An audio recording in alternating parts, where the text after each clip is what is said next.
Deer students, welcome you once second to my spoken English class. দেখো, আজকে আমরা একটা খুব গুরুত্বপূর্ণ বিষয় নিয়ে আলোচনা করব। ঘরসারে প্রায় এরকম তোমাদের কথার সম্মুখীন হতে হয়, তাকে কি করে তোমরা ইংলিশে বলবে সেটাই আজকে আমরা দেখাবো।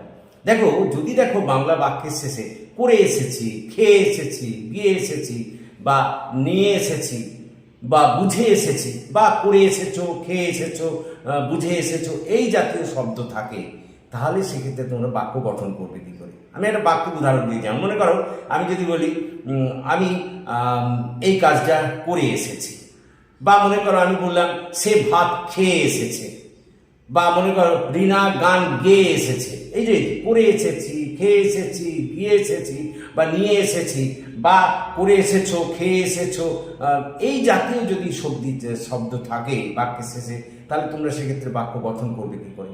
দেখো, সেক্ষেত্রে বাক্য গঠনের নিয়ম হলো প্রথমে কর্তা বসাবে, সাবজেক্ট, তারপরে হ্যাভ অথবা হ্যাজ বসাবে, তারপরেই বুঝতে পেরেছ একটা কাম, COME, সেই কাম শব্দটিকে বসাবে। প্রথমে কর্তা, তারপরে হ্যাভ অথবা হ্যাজ, তারপরে কাম, তারপরে হ্যাভিং কথাটাকে বসাবে, হ্যাভিং, তারপর ওখানে যে মূল ক্রিয়াটা থাকবে তার V3 রূপ বসাবে, তারপরে অন্যান্য কর্ম।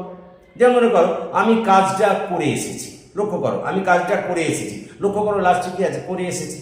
তাহলে প্রথমে কে করে এসেছে, কর্তা বসাও আই, তারপরে বলেছি হ্যাভ অথবা হ্যাজ, তাহলে আই এর পর তো হ্যাভ হবে, আই হ্যাভ। তারপরে বলেছি কাম শব্দটাকে বসাতে, তাহলে আই হ্যাভ কাম। তারপরে বলেছি হ্যাভিং কথাটা, হ্যাভিং। তারপরে দেখো করে এসেছি মানে করাটা মূল ক্রিয়া, তাহলে করা ইংরেজি টু, তার পাস্ট পার্টিসিপল বা V3 রূপ হলো ডান। তারপরে যা অন্যান্য আছে দ্য ওয়ার্ক, কর্মটি। তাহলে I have come having the work, having done the work. লক্ষ্য করো, আমি আবার বলি, যদি বাংলা বাক্যের শেষে দেখো করে এসেছি, খেয়ে এসেছি, নিয়ে এসেছি, গিয়ে এসেছি, নেচে এসেছি, ঘুমিয়ে এসেছি, এই জাতীয় শব্দ থাকে, তাহলে সেক্ষেত্রে তোমরা বাংলা বাক্য গঠন করবে কি করে। প্রথমে কর্তা, তারপরে হ্যাভ অথবা হ্যাজ, তারপরে COME কাম, তারপরে হ্যাভিং, তারপরে মূল ক্রিয়া যেটা আছে তার থার্ড ফর্ম, তারপর এবার অন্যান্য কর্ম যা আছে বা অন্যান্য অংশ বসাবে। যেমন মনে করো আমি দুপুরে ঘুমিয়ে এসেছি, লক্ষ্য করো, তাহলে I have come having slept at noon. দেখো আমি তাই করলাম, প্রথমে কর্তা বসালাম, তারপরে হ্যাভ অথবা হ্যাজ, আয়ের পর তো হ্যাভ হবে তাই বসালাম, তারপরে কাম বসিয়েছি, তারপরে হ্যাভিং, তারপরে ঘুমিয়ে এসেছি, ঘুমানোটা মূল ক্রিয়া, স্লিপের থার্ড ফর্ম স্লেপ্ট, তারপর অন্যান্য কর্ম অ্যাট হোম, বাড়িতে। তাহলে কি হলো, I have come having slept at home. লক্ষ্য করো, তার মানে আমি বলতে চাইছি বাংলা বাক্যের শেষে যদি করে এসেছি, খেয়ে এসেছি, নেচে এসেছি, ঘুমিয়ে এসেছি, বা করে এসেছো, খেয়ে এসেছো, ঘুমিয়ে এসেছো, নেচে এসেছো, বুঝে এসেছো, এই জাতীয় শব্দ থাকে, তাহলে প্রথমে কর্তা বসাবে, তারপরে হ্যাভ অথবা হ্যাজ, তারপরে ওই যে বললাম COME কাম শব্দটাকে বসাতে হবে। প্রথমে কর্তা, তারপরে হ্যাভ অথবা হ্যাজ, তারপরে কাম, তারপরে হ্যাভিং, তারপর মূল ক্রিয়ার থার্ড ফর্ম, ওই যে বুঝে এসেছি, বোঝাটা মূল ক্রিয়া, খেয়ে এসেছি, খাওয়াটা মূল ক্রিয়া, তাদের থার্ড ফর্ম বসাবে, তারপর এবার অন্যান্য যা থাকবে। যেমন মনে করো আমি যদি এরকম বলি সে আজ রবীন্দ্র সদনে নেচে এসেছে, লক্ষ্য করো সে আজ রবীন্দ্র সদনে নেচে এসেছে, তাহলে হি, তারপরে হ্যাভ অথবা হ্যাজ, হি এর পর হ্যাজ হবে, তোমরা জানো, হি হ্যাজ, তারপরে কাম হ্যাভিং, এবার নেচে এসেছে, নাচা মূল ক্রিয়া, তার third form danced at Rabindra Sadan, তাহলে হি হলো he has come having danced at Rabindra Sadan. বা মনে করো আমি যদি বলি এরকম, লক্ষ্য করো যে ছেলেটা সকালে মাছ ধরে এসেছে, লক্ষ্য করো, তাহলে ছেলেটা সকালে মাছ ধরে এসেছে, ওই দেখো করে এসেছে, খেয়ে এসেছে, গিয়ে এসেছে, ওই দেখো ধরে এসেছে আছে, তাহলে প্রথমে ছেলেটা দ্য বয়, তারপর বলেছি হ্যাভ অথবা has, the boy third person singular number অথবা হ্যাজ হবে, the boy has come having, তারপরে ধরে এসেছে, ধরা ইংরেজি ক্যাচ, তার থার্ড ফর্ম হবে caught, having caught the fish. তাহলে গোটাটা কি হলো, ছেলেটি আজ মাছ ধরে এসেছে, the boy has come having caught the fish today.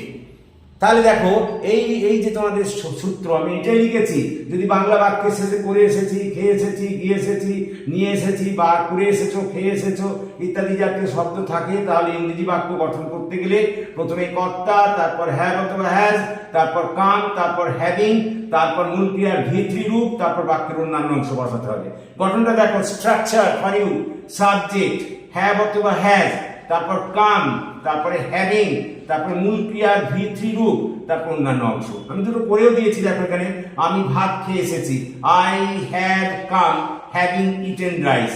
দেখো প্রথমে কর্তা বসালাম, তারপরে দেখো হ্যাভ বসালাম, তারপরে কাম বসালাম, তারপরে দেখো হ্যাভিং বসিয়েছি, তারপর মূল ক্রিয়া খেয়ে এসেছি মানে খাওয়াটা মূল ক্রিয়া, ইটের পাস্ট পার্টিসিপল বা থার্ড ফর্ম ইটেন, তারপর অন্যান্য কর্ম রাইস বসিয়েছি। তাহলে হলো আমি ভাত খেয়ে এসেছি, I have come having eaten rice. তুমি ব্যাপারটা বুঝে এসেছো, লক্ষ্য করো একই করে এসেছো, খেয়ে এসেছো, বুঝে এসেছো। তাহলে you have come having understood, বোঝা ইংরেজি আন্ডারস্ট্যান্ড, তার V3 রূপ হলো আন্ডারস্টুড দ্য ম্যাটার। তোমাদের দুটো টাস্ক দিয়েছি, হোম টাস্ক। মিনা রবীন্দ্র সদনে নেচে এসেছে, এটা করে দেখাবে আমাকে কমেন্ট বক্সে। তুমি মাঠে ফুটবল খেলে এসেছো, এটাও করে দেখাবে। তাহলে আজকে আমরা দেখলাম বাংলা বাক্য এসেছে যদি করে এসেছি, খেয়ে এসেছি, গেয়ে এসেছি, নেচে এসেছি ইত্যাদি থাকে, বা করে এসেছো, খেয়ে এসেছো, নেচে এসেছো ইত্যাদি জাতীয় শব্দ থাকে। তাহলে প্রথমেই কর্তা বসাবে, তারপরে হ্যাভ অথবা হ্যাজ, তারপরে সিওএমই কাম, তারপর হ্যাভিং, তারপরে হচ্ছে মূল ক্রিয়ার থার্ড ফর্ম, তারপর অন্যান্য কর্ম। যেমন মনে করো মা আজ সকালে রান্না করে এসেছে, মা আজ সকালে রান্না করে এসেছে। করো, তাহলে কে এসেছে? মা, তাহলে মাদার, তারপরে হ্যাভ অথবা has, mother third person singular number has হবে, মাদার হ্যাজ। তারপর বলেছি কাম বসাতে, তাহলে মাদার হ্যাজ কাম। তারপরে এবার বলেছি হ্যাভিং। এবার রান্না করার ইংরেজি কুক, তার থার্ড ফর্ম হচ্ছে কুকড। তাহলে mother has come having cooked today.